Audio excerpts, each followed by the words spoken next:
This is Witch of Blackberry Pond, chapter 3. Page 29 is where we're starting. Along with her pretty shoes, Kit's spirits sank lower at each step. She had clutched at a hope that the dark fringe of dripping trees might somehow be concealed, the town she had anticipated. But as they plodded along the dirt road, past wide, stumpy fields, her last hopes died. There was no fine town of Wethersfield.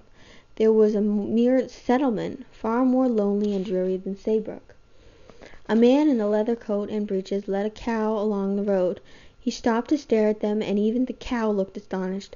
Captain Eaton took advantage of the meeting to ask directions. "High Street," the man said, pointing to his jagged stick. "Matthew Wood's place is the third house beyond the common." High Street indeed, no more than a cow path. Kit's shoes were wet through, and the soaked ruffles of her gown slapped against her ankles. She would naturally have lifted her skirts free of the uncut grass, but a new self-conscious restrained her.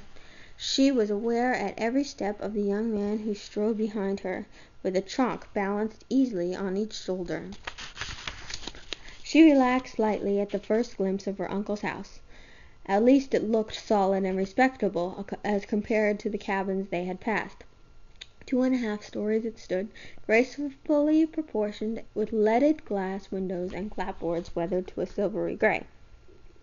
The captain lifted the iron knocker and let it fall with a thud that echoed in the pit of the girl's stomach. For a moment she could not breathe at all. Then the door opened, and a thin, gray-haired woman stood on the threshold. She was quite plainly a servant, and Kit was impatient when the captain removed his hat and spoke with courtesy. "Do I have the honor of addressing—" The woman did not even hear him. Her look had flashed past the girl, who stood just behind, and her face had suddenly gone white. One hand reached to clutch the doorpost. "Margaret!" The word was no more than a whisper. For a moment the women stared at each other. Then realization swept over Kit. "No, Aunt Rachel," she cried.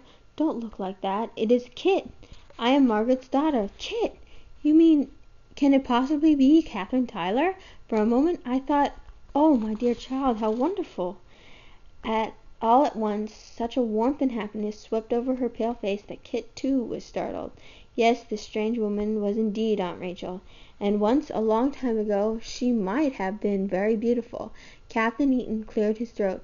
"Well," he observed, "I am relieved that this has turned out well after all. What will you have me do with the baggage, ma'am?" Rachel Wood's eyes focused for the first time on the 3 trunk bearers. "Goodness!" she gasped. "Do all these belong to you, child? You can just set them there, I suppose, and I'll ask my husband about them. Can I offer you and your men some breakfast, sir?" "Thank you, we can't spare any more time. Good day, young lady. I'll tell my wife I saw you safely here." "I'm sorry to have caused you trouble," Kit said sincerely, "and I do thank you, all of you." 2 of the 3 sailors had already started back along the road, but Nat still stood beside the trunks and looked down at her. As their eyes met, something flashed between them, a question that was suddenly weighted with regret. But the instant was gone before she could grasp it, and the mocking light had sprung again into his eyes. "Remember," he said softly, "only the guilty ones stay afloat." And then he was gone. The doorway of Matthew Wood's house led to a shallow hallway from which a narrow flight of stairs climbed steeply.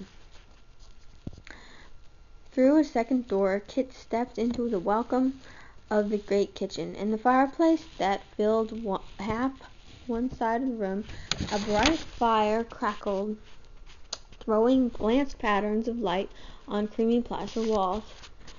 There was a gleam of rubbed wood and burnished pewter. "Matthew, girls!" cried her aunt. "Something wonderful has happened.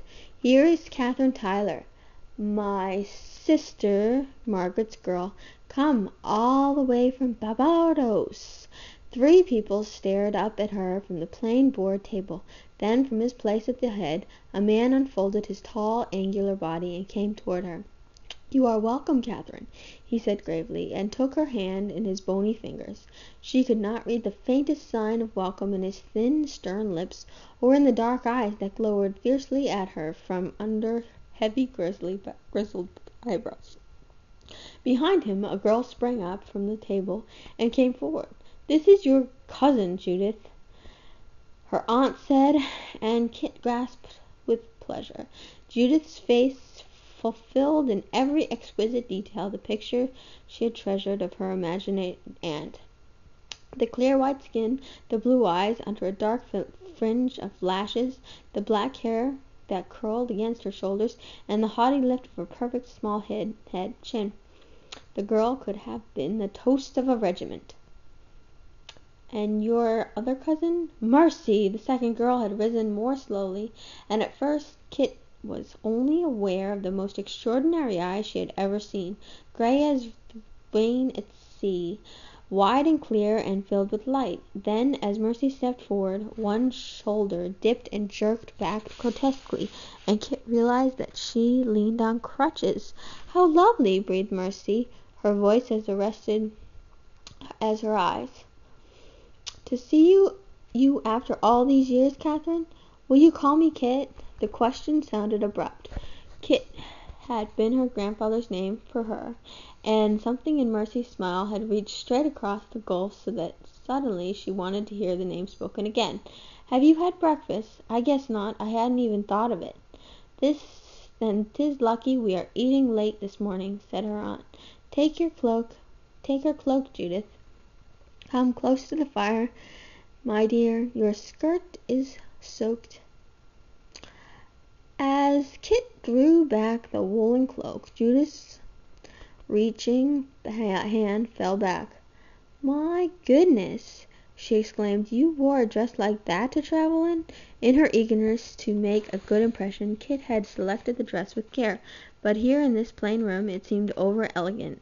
The three other women were all wearing some nondescript sort of coarse gray stuff. Judith laid the cloak thoughtfully on a bench and reached to touch Kit's glove.